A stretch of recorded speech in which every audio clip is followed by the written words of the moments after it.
Hey guys, welcome to another episode of the High Ticket Coaching and Consultant Strategy and Growth Show.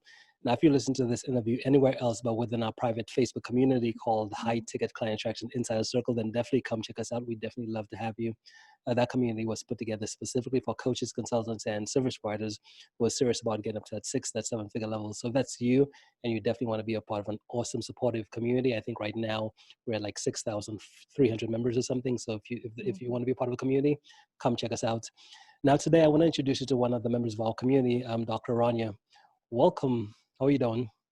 I'm good. Thank you, Extus. How are you doing? I am doing awesome. So tell us, Dr. Ronja, what is it that you do?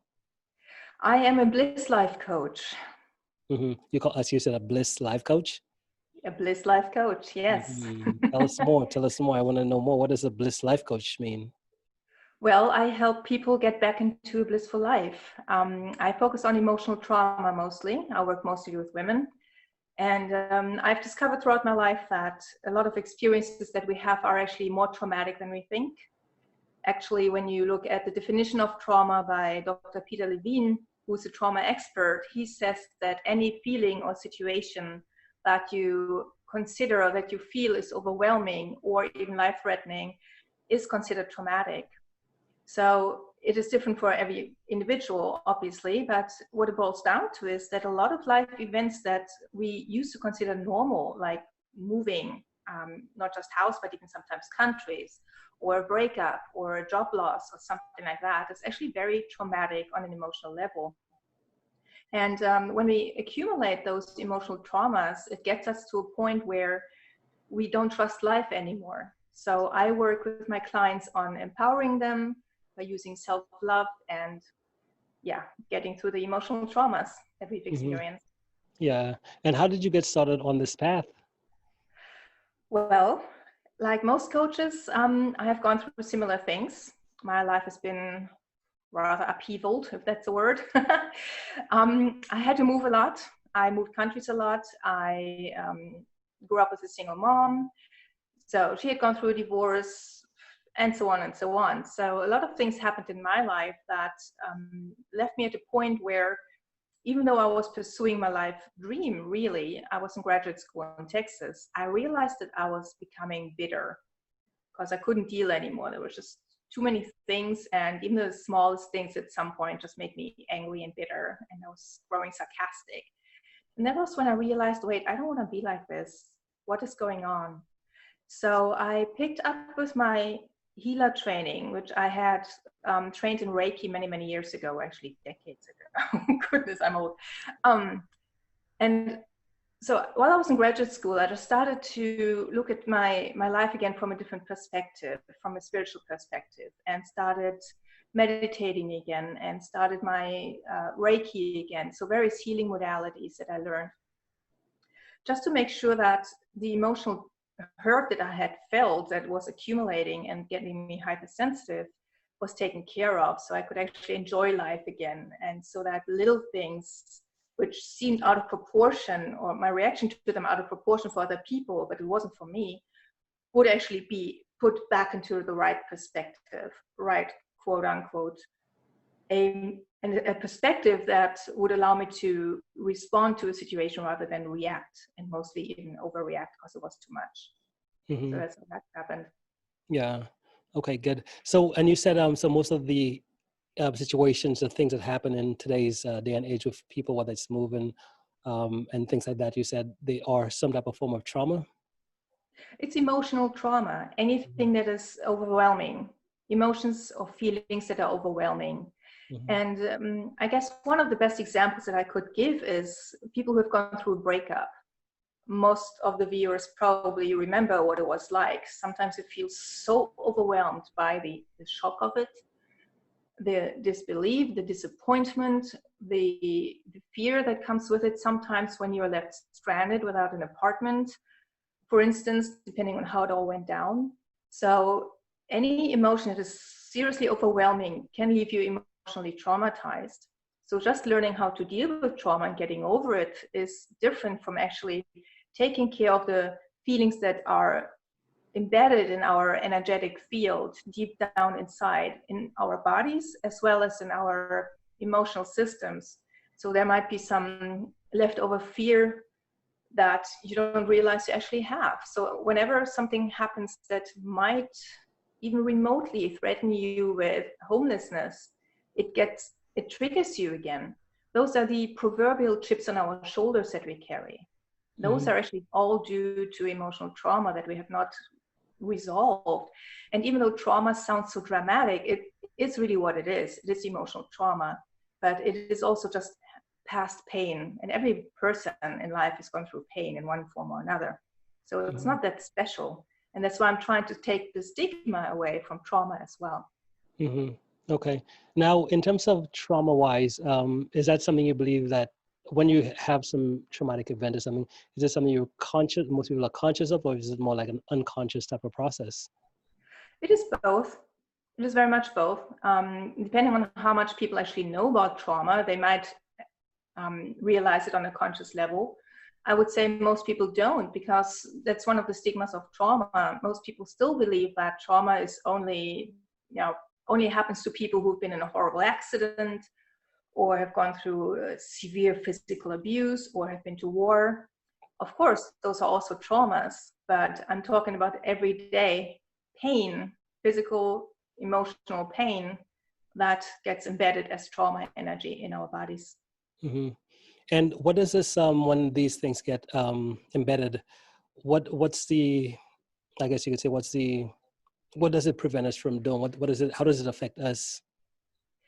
Well, it's almost like you're dulling your shine, right? You used to be this happy person who was just eager to live life, and then you become more careful, you become more fearful, you become distrusting of people. You have a hard time trusting somebody in a relationship, in a new relationship, or you're just expecting things to go wrong in your new job. And I don't know if you know much about the law of attraction, but what you expect to happen will happen. So whatever you focus on, you will attract to you. So that is the problem with painful energy or trauma energy that's embedded in your system. Sometimes it's even subconscious or even generational, which I'll get to in a minute. We keep attracting scenarios that will just reaffirm our worldview that we have. So it gets harder and harder to see the positive in life, and to trust life, and to love life, and to love other people, and just to be open. Because everybody knows once you've been hurt so many times, you just go, no, thank you, I'm not doing that one again, right? Everybody knows about that reaction. It's normal, it's natural, but it doesn't have to be like that. We can actually learn to let go of that pain with various methods, and become so sure and certain and secure in ourselves, really be centered, that even though something else might happen that hurts us, we know how to deal with it without it, overwhelming us again. And when would someone know that, well, I guess the question becomes, with trauma, is it something that you just know when you need help to go do something about it? Or do most people just live with it? How does, what do you find then? Well, I think most people just live with it. That's why we have so many addictions. And as addiction, I also include shopping or TV or constantly listening to music, so you don't have to listen to your own thoughts and feelings. All of those things, besides the obvious ones, drugs and alcohol and cigarettes and food and whatnot. Once people actually start listening to what's really going on, which a lot of people are afraid of, you realize there's some hurt that I don't want to see. But that's really what we need to take care of, so that we don't, flee the scene anymore. We can actually face life. We can become loving people again. So you're saying with most individuals who do have some type of, whether it's trauma or whatever, we're always trying to dull the senses, right? We're not really paying attention to what's going on. We're distracting ourselves through music, through drugs, alcohol, all of those different pieces, right? Yes. We usually distract ourselves. And that's why, because we don't want to look inside. Because inside there's always something that is still painful. Always. Nobody is exempt from that, because we're here as humans having experiences. And that includes painful experiences. So it's not something terribly special. It's just something that we haven't realized we all need to take care of. Now, how does someone take care of that? How do you help an individual take care of that type of problem? I usually try and empower them through various methods. I foster self-love. So I usually start with a lot of various things that I offer. A good first step generally to do would be to start looking inside. And that starts with a good meditation practice, for instance, mindfulness meditation. So one of the courses that I have is the Master Meditation in 7 Simple Steps course, which allows anybody, literally everybody, anybody to learn how to meditate. And then they might realize, okay, there's something that I haven't actually quite coped with. I'd like some help with that. They can get some coaching from me, which I do energy coaching. So I usually use my energy work, which is kind of Reiki, to move energy patterns out of their experience. There is the somatic meditation that I can do with people, which gets the trauma energy out of their body by using the psoas muscle to actually shake loose that energy, but it has to be grounded. So it's always good to learn how to do that from a healer. And then there are self-study programs also, which just help your mind deal with things a little better and learn to teach you how to acknowledge your emotions. A lot of people don't even know how to acknowledge emotions. And that's one of the biggest problems here. Mm-hmm. And what about, what does working with you look like? Do you typically work with your clients in person? Is it virtual? How do you work with your clients? I can work with them in person. A lot of people prefer that. Obviously now times have changed, but energy work is virtual anyway. Usually, I don't know how much people here know about energy work, but everything is energy in the world, right? So when I learned my energy work, we were actually practicing on each other virtually long distance because our whole group consisted of people from around the world. So we would just literally be connected via the phone. We'd be paired up and then work on each other. If you really know energy work, it makes more than sense because you can just tune in to another person and then work with them and and help them release whatever they need to release. So working with people virtually is the easiest thing to do. You don't even have to actually look at each other. You just have to have some sort of connection. Although I've also worked on people when the time difference was too great. I've worked on people when they were asleep. So I had their consent ahead of time. We knew what we were working on. And when they were asleep, I did some energy work. And then when I woke up, they felt the effects. Really cool. So tell us more about energy work for those individuals who are not familiar with what energy work is. Can you tell us about it? Yeah, so most people are probably familiar with Reiki, which is when we channel universal life energy and guide it through the body. So as I said, everything is energy. When our body, our physical body, our emotional body, our mental body, our aura is all different layers of energy. So different patterns, in this case trauma patterns, attach into these bodies. So what I do with Reiki, or with my particular kind of laser Reiki, which I call Blissful Blueprint Program, is I look at particular patterns in the body, in the physical and the emotional and the mental body, and then literally clear those patterns out, the energetic patterns. And I perceive them as a healer as colors, sometimes as shapes, different things. And I can just clean them out and replenish with the divine energy that we are all part of. So you know, clean energy, so to say. And bit by bit, layer by layer, just heal from the inside out, really. And how long does that type of process take? Well, my sessions are about an hour to 90 minutes. How many sessions one wants over time kind of depends on how much you want to work on. There's always something like a bit of a healing crisis afterwards where you notice something is shifting and you might be tired or have a headache. So I usually meet with my clients about once a week. And then we also go through cycles. Sometimes the energy work, the Blissful Blueprint Program is called for, and sometimes I do Akashic field therapy, for instance, which is similar but different because it works on past life traumas. So there's also a really interesting aspect. Sometimes people don't know that they have traumas from generations attached to them. They only know because a particular situation just keeps repeating, and whatever they do mentally, okay, this time I'm going to do this, next time I'm going to do that, it never works out. It's the same scenario. It's Groundhog Day over and over and over. It's because there are generational traumas attached, which with Akashic field therapy, I can go into and resolve for them. So it makes a difference in their life now. Mm-hmm. Yeah, awesome. Now, what's your why behind what you do? My why? Well, I'm a teacher. First and foremost, I think I've always taught my whole life. Started out teaching languages, and even as a child, I always helped everybody else learn something they didn't know. So I see myself as a coach, as a teacher. I want to empower other people.